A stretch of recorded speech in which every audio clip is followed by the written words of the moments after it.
Bonjour, on se retrouve aujourd'hui pour un nouveau test. Un déballage, une prise en main et un test rapide d'un objet que je n'ai jamais eu. Et oui, je n'ai jamais possédé ce modèle-là, alors que j'ai beaucoup de produits de cette marque. Cette marque, vous la connaissez, c'est la marque à la pomme, c'est la marque Apple. Ils ont annoncé ça comme la plus grosse mise à jour de ce produit, et je pense qu'on peut dire que oui, c'est la plus grosse mise à jour de ce produit. Il s'agit donc de... Le temps que je l'ouvre, vous me donnez la réponse dans les commentaires.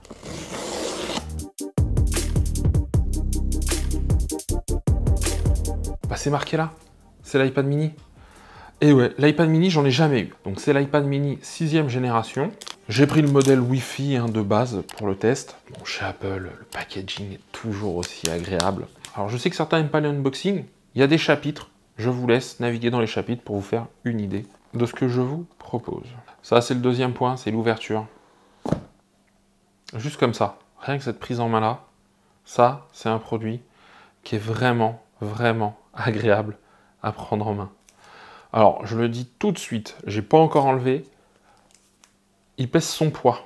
Alors attention, on va pas se faire une tendinite, mais on sent, et le premier ressenti, c'est ça fait robuste, ça fait sérieux, ça fait costaud. C'est assez impressionnant, ouais, dans le toucher. Donc ça, je le mets de côté là, d'accord. Je continue le déballage, les petites notices, etc. Un chargeur, donc de mémoire, c'est le 20 watts. Et un câble USB-C vers USB-C. Oui, parce que ça, j'en avais parlé dans le débrief de la keynote. Si vous voulez voir, il y a la vidéo, je vous mets ici le lien. Et donc, dans le débrief de la keynote, quand on parle de plus grosse mise à jour, oui, c'est une très grosse mise à jour de cet iPad. Alors, on va essayer de le sortir le plus proprement du monde. C'est une taille vraiment parfaite. J'en avais parlé un petit peu dans la vidéo débrief de la keynote.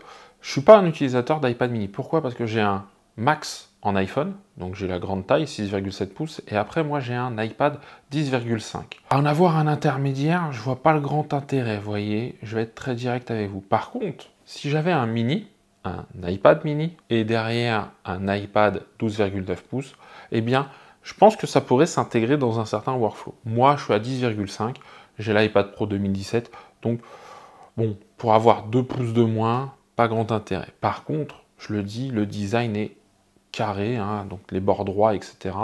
Et je craque vraiment pour ce design. On l'a sur les iPhones, on l'a sur les iPad Pro, on l'a maintenant sur l'iPad mini. C'est un design, on est revenu un peu aux sources, mais c'est un design qui me plaît bien, parce que là, je vous le dis, là, j'ai pas peur de le jeter, enfin de le lâcher, de le faire glisser. Il tient très bien en main. Des haut-parleurs, l'USB-C comme je le disais. Là, le connecteur pour le Pencil, il prend en charge le Pencil 2. C'est quand même bien, voire très bien. C'est un iPad Air, un iPad Pro, voilà, il reprend toutes ses caractéristiques quasiment. Il embarque une puce assez véloce, hein. Petite mise en route. Elle fait plaisir cette mise en route, non? Je le dis dans la main, là, on a quelque chose de top. Les bords pourraient être un petit peu plus fins, mais déjà ils sont plus fins que sur mon iPad et c'est déjà beaucoup. Ce qui l'embarque pas, c'est le Face ID, d'accord? Par rapport à l'iPad Pro, lui, c'est le Touch ID qui est placé sur le bouton de démarrage. C'est quelque chose que ouais, je me verrais bien utiliser dans certaines conditions de présentation. Celui-là, voilà, là je le sens par rapport à mon iPad habituel. C'est léger, c'est un 64 Go. Là, vous voyez, j'ai été de voir dans les réglages, il en reste que 50 de dispo. Ça dépend ce que vous allez faire avec, mais voilà, attention à ça. Bon, des fonctions photo, vidéo. Il n'a qu'un objectif, hein. C'est plus limité que d'autres, bien évidemment. Ils auraient peut-être pu faire un effort là-dessus. Il va quand même jusqu'à la 4K 60, hein, donc c'est plutôt bien. La caméra face, alors c'est ce que je vais faire FaceTime. C'est assez impressionnant, le cadre est centré. Je m'explique, en fait, là, vous voyez, là, je suis en train de le tester, donc je suis avec la caméra frontale, c'est une caméra grand angle.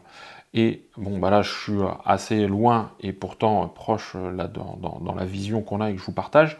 Mais regardez, je bouge ma tête et d'un mouvement très fluide, il me remet au centre de l'image.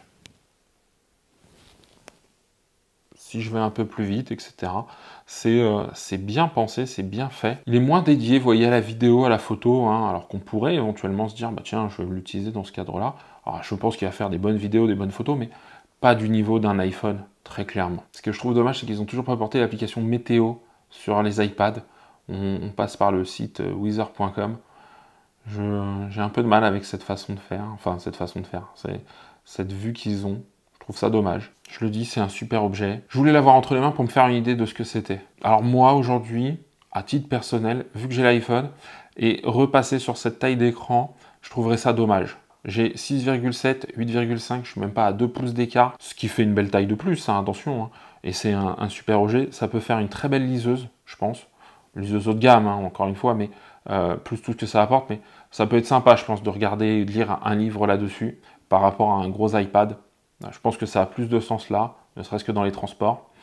Moi, ça va pas du tout s'intégrer dans mes usages, donc je vais pas le garder, mais c'est un très bel objet et un chouette objet que je conseille d'avoir si on sent qu'on peut avoir des usages dessus. Alors ce qu'on va faire, c'est qu'on va aller regarder ces petites caractéristiques quand même. Depuis le début, je dis 8,5 pouces, non c'est 8,3 pouces. Luminosité 500 nits max. C'est un peu fait par rapport aux autres. A15 Bionic, donc la puce c'est la même que sur les derniers iPhones, d'accord ? Sauf que, d'après ce que j'ai compris, elle est un petit peu sous-cadencée par rapport à ceux des iPhones.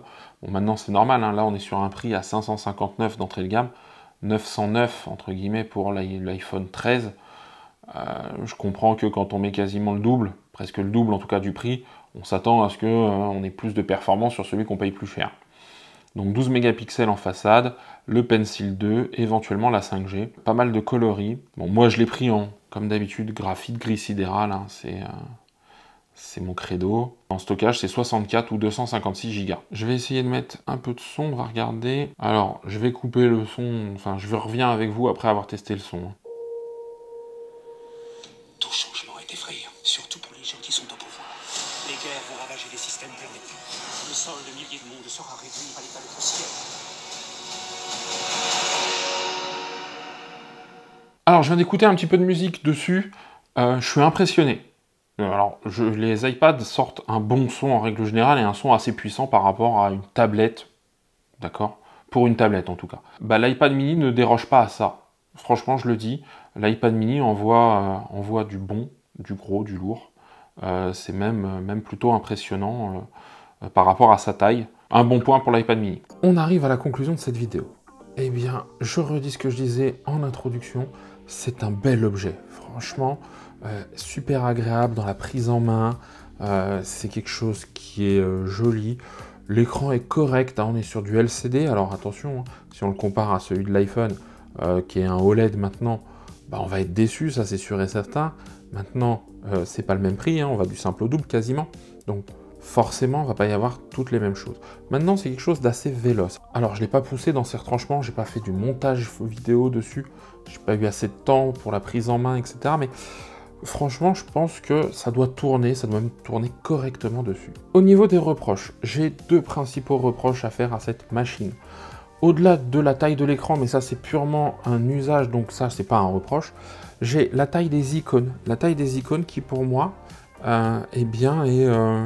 est plus petite que sur mon iPhone 12 Pro Max. Je trouve ça bizarre parce que là l'écran est plus grand, donc pour moi les icônes devraient peut-être être même un peu plus grandes ou en tout cas de même taille. Et puis on a pas mal de pertes tout autour. Donc là voilà, là il y a de la place pour les widgets, c'est plutôt sympa. C'est déjà mieux ici. Mais quand on le met dans cette position là, vous voyez, je ne reprends pas toute la taille. Et ça c'est un petit peu dommage. Ça c'était donc mon premier reproche entre guillemets. Et mon second reproche, c'est le stockage. 64 Go de stockage, c'est un peu chiche. Alors aujourd'hui, je sais que l'iPad entrée de gamme est aussi sur cette taille de stockage. Je trouve ça dommage, ils l'ont augmenté, ils l'ont mis à 128. Ça aurait été un beau geste. Alors après, je sais, il y a besoin de rentabilité. Au prix du stockage vendu par Apple, c'est vrai que pourquoi ne pas se faire plaisir.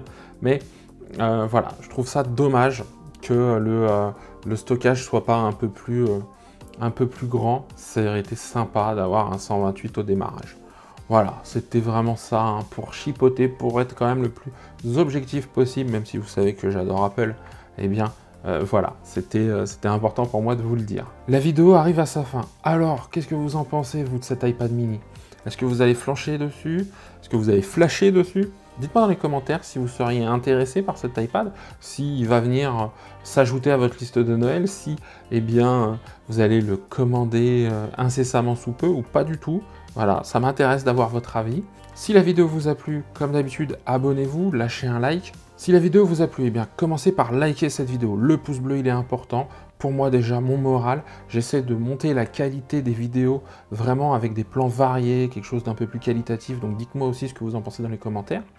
abonnez-vous. Il y a plein d'autres vidéos qui vont venir. Donc activez la cloche, etc. Vous connaissez. Il y a 1 à 2 vidéos par semaine qui arrivent en ce moment, donc faut en profiter. Je vous invite également à regarder la vidéo de l'iPhone 13. J'ai fait sa prise en main il n'y a pas longtemps sur une vidéo précédente. Et dans quelques jours, le retour d'expérience va arriver avec comparatif vidéo, photos, etc. par rapport à mon iPhone 12 Pro Max. Donc si ça vous intéresse, rien que pour ça, abonnez-vous, activez la cloche. Partagez si quelqu'un est intéressé par cet iPad, ça peut peut-être répondre à certaines de ces questions. Et moi je vous dis à très bientôt pour un nouveau test et surtout, prenez soin de vous.